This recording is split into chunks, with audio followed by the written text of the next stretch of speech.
Kasako Media, tunaangazia maisha, tunaandika kesho.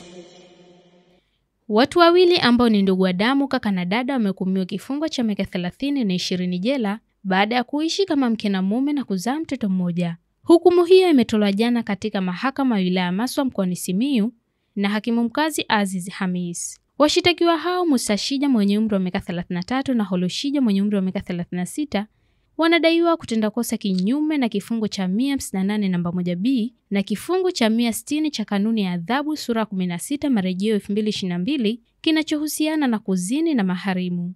Mwendesha mashtaka mkaguzi wa polisi Vedastus Wajanga alieleza kuwa tukio hilo lilifanyika kati ya mwaka 2018 na Julai 30, 2024 katika kijiji cha Bandang'ombe wilayani Maswa. Washitakiwa walikiri kutenda kosa hilo baada ya kukamatwa Julai 31, 2024 na kufikishwa mahakamani Agosti 12, 2024.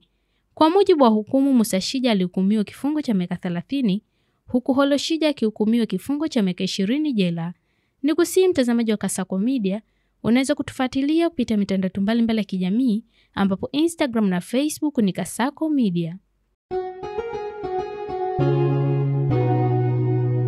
Kasako Media, tunaangazia maisha, tunaandika kesho.